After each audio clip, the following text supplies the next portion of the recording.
Whether you had a vaginal birth or you had a cesarean birth, each of them is complicated. Each of them has so many unknowns in it. I just want us to celebrate motherhood, to celebrate each woman for being able to bring forth life. And no delivery, they'll tell you, congratulations, you are such a strong woman, you are a true woman, you are a true mother. And then you wonder, those who had cesarean sections, they are not true mothers, they're not true women, or what is it? Stories of mothers who hold on to so hard because they also don't want to be put in the category of women who have given birth through cesarean because of the stereotypes that surround them. So they struggle in labor for so many days, and because of this closed mindset, even those around them force them to endure such pain. And yet when for instance the lady is examined, you find that the cervix has not dilated or it's still closed, but the lady is in deep pain. But because society has said she has to have a vaginal birth, so she endures all that pain.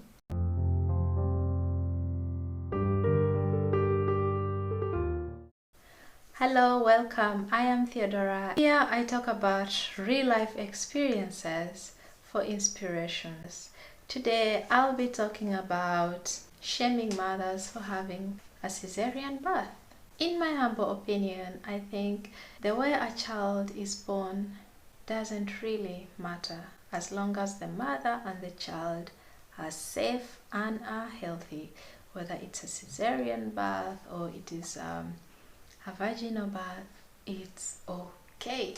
Childbirth is a complicated process, or rather it's a unique process for every mother. It comes with so many unknowns.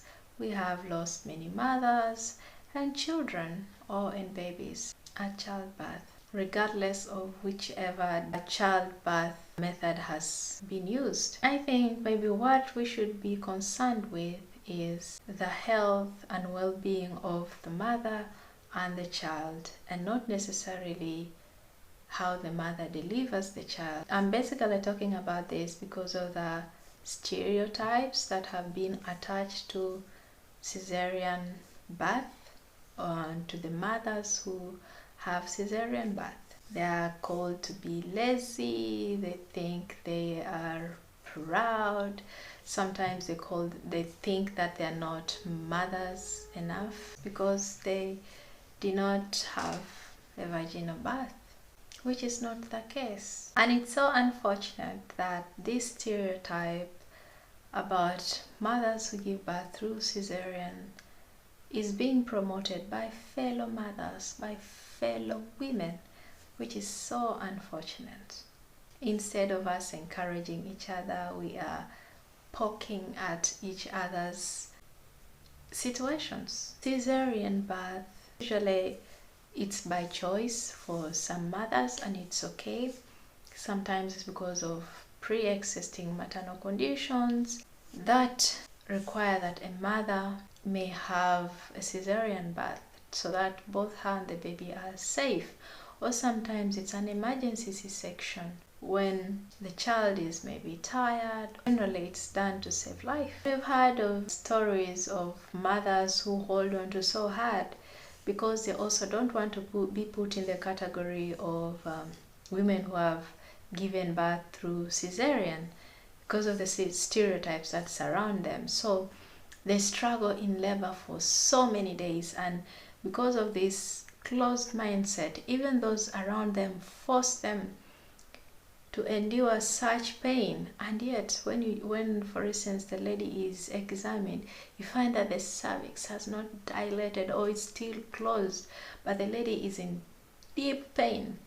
But because society has said she has to have a vaginal birth, so she endures all that pain. And for new mothers, mostly they'll tell you congratulations, and then they'll ask, okay, it's okay to ask. I think it's okay, but the intentions of asking. I could say that I've spoken to a couple of mothers that congratulations, and then the next question is, did you have a normal delivery or did you have a cesarean birth? And of course maybe you say normal delivery and then cesarean birth. Then if you had a normal delivery, they'll tell you congratulations. If you had a cesarean birth, they'll tell you, oh sorry, what happened? Of course it's not like coming from a point of concern. Of course, if it was coming from a point of concern and comfort, yes, but usually it's not from that. It's coming from a point of pity, I could say, and like the stereotypes. On the other hand, if you had a normal delivery, they'll tell you, congratulations, you are such a strong woman, you are a true woman, you are a true mother. And then you wonder, those who had cesarean sections, they are not true mothers, they're not true women, or what is it? I'll tell you a story. A few years ago, I was having a casual chat with a mother of 3. Luckily for her, she has had all her children through vaginal birth. She was narrating to me her childbirth stories. She is an amazing woman, I could say, and she was really happy talking about her child weights, how they've been exceptionally good. She said she was able to deliver a baby that was 4.3 kilograms. And I was like, wow, that's amazing. Then I was just like telling her, oh, by the way, I know someone who had, because at least for me, I'm not used to hearing like such big birth weights. What I hear about is maybe 3.5, 3, nothing like goes up to 4. So I just recently talked to a friend who had actually had a cesarean but had like a baby of 5.0 kg. So I was really excited. I was like, by the way, I have a friend of mine and she has a baby of 5. She recently had a baby and she was 5.0 kgs. I was like, I am really excited. Then I told her, of course, my friend had a cesarean. Before I could finish the story of everything, and she quickly said, your friend have been able to push that baby. Women give birth to bigger children than that. Girls of these days and laziness. I was shocked. Like for the first time, you can hear these things in rumors, people say what, but like encountering it for the first time, I was shocked. I was surprised that actually a fellow woman who has gone through labor and what can say this about their fellow woman without listening to their story. My friend had actually been in labor for maybe 3 days in the name of being a strong woman. Our caretakers were also of that same view that, you know what, you have to push this child out. So she endured labor for all that while. It was just by God's grace that a senior midwife came by. The senior midwife, of course, like touched her stomach, and of course with those experienced hands was able to tell them that I feel like the baby is not lying in the right position. Seems like the baby is breech. So she suggested that they would do like a quick scan because they still didn't believe what she said.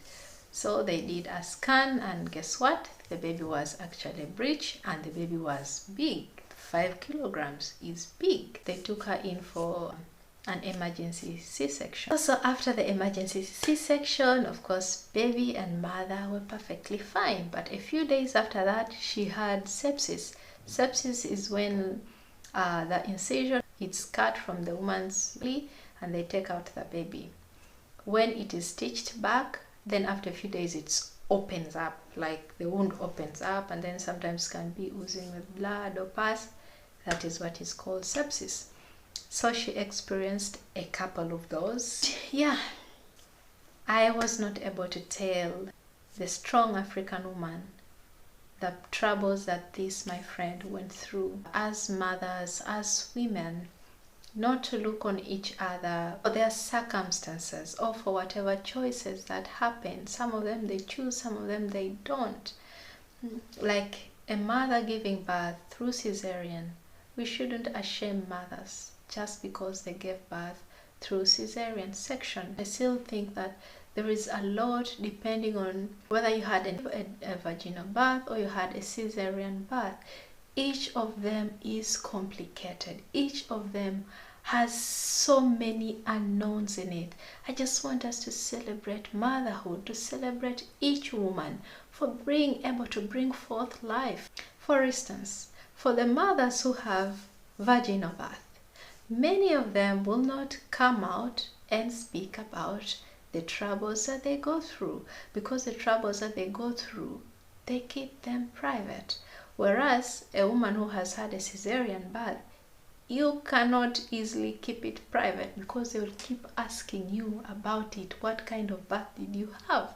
But for a mother who has had a vaginal birth, they'll tell her, congratulations, you are a strong woman. And after telling her that, that will be the end of it all.